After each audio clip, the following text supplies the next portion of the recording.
presentation about musical vibrations, nature's orchestra. My goal here is to actually enable you by the end of the presentation to be able to understand that there are a lot of amazing voices and a lot of music in nature. The only thing to do is be a bit more quiet. So the typical range in which humans can hear is between 20 hertz to 20 kilohertz. There are a lot of ways in which animals can produce sound and in which we could actually interpret and understand that sound. The main idea behind how humans hear the sound is the distance between the two ears on both sides of the head, on humans' heads.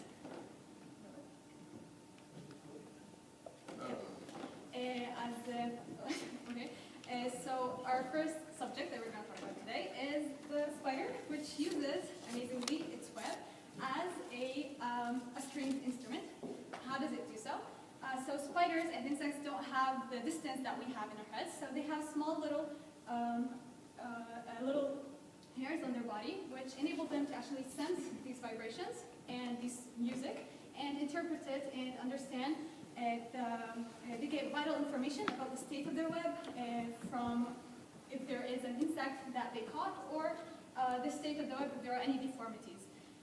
So the silk of the spider's web can vibrate at very high and very different wide range of frequencies. And a spider actually uses its web. It could actually pluck on its web in order to be able to send out ripples in the web. And that's how it can actually get the vibrations back and interpret it using its 8 different legs. So as you can see, that spiders can actually interpret very small changes in the web, as small as 100 nanometer, which is about 1,000 the width of a human hair. So imagine a violin, which could be tuned to specific notes. If we were to change the strings there to the strings of the spider's web, it could be tuned to a higher and wider range of different notes. So we're going to talk about the jumping spider, which is a very, first of all, cute spider. Second of all, it could actually ambush other spiders by mimicking the vibrations of a struggling insect on another spider's web, and that way could actually ambush him and eat him alive. It could also use these vibrations to be able to decrease the chances that a potential mate will actually eat him alive.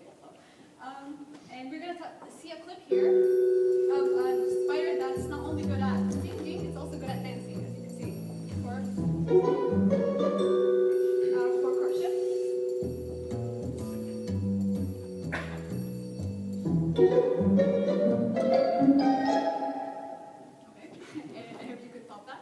Now we're going to talk about the bats, which have an innate ability to recognize body waters and using echolocation. It's actually, what that means is that juvenile bats that have never before encountered body water could actually show spontaneous responses for smooth surfaces, which that study was done, I think, 2 years ago, and it's a bit relevant to echolocation. And they also use this mirror effect in order to locate insects that are actually on the body waters.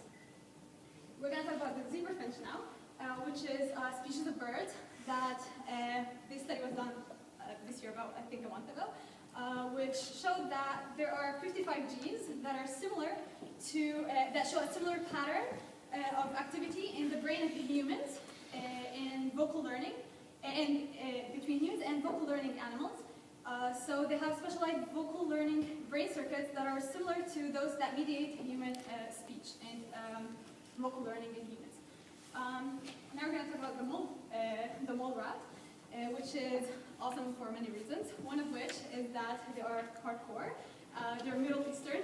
They actually bang their heads to be able to communicate and dance. They have special and specific patterns of banging their head to be able to tell their identity to other mole rats. Another species we're going to talk about is the termites. is the termites, which also use head banging, and they could actually bang their heads about 100 times a second, and they transmit the signal for about 38 centimeters, and then when an ant that's nearby hears that signal, it also starts to headbang to bang its head, and that's how you get a headbanging orchestra. And this is a video of this behavior. It's very short. Now we're going to talk about shrimps. Who doesn't love shrimps? We're going to talk about the cleaner shrimp, which it actually can identify itself as the cleaner shrimp by clapping its claws. And the hungrier it is, the more clapping it does. If you're hungry by the end of the presentation. So, then now we have the pistol shrimp, which is also awesome for many reasons. One of which is that despite its small size, it competes with other very large species like the whale for having the title of the loudest animal in the sea. So these shrimps can actually produce very background noise for in oceans. And when they're in colonies, when we have a lot of pistol shrimps in a colony, they're able to interfere with sonar and underwater communication. So they have what they're known for, that's hence the name, the pistol shrimp, is that it could actually produce a bubble, a sonic weapon.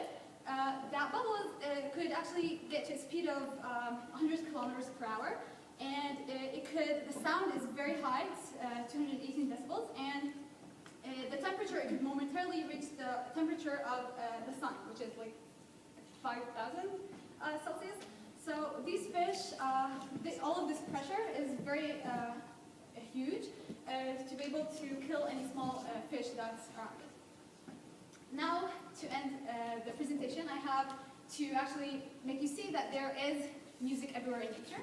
I'm going to let you listen to a clip, and you have to try and identify what you're listening to. I doubt you'll know.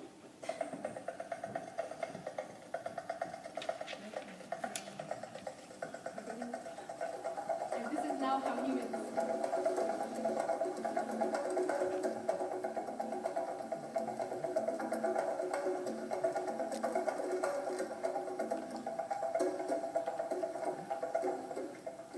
So the first part was natural, and then the second part was how humans could actually make it into music. So nature does have music. Does anyone have any idea what that was? Woodpecker? Woodpecker? No. Okay.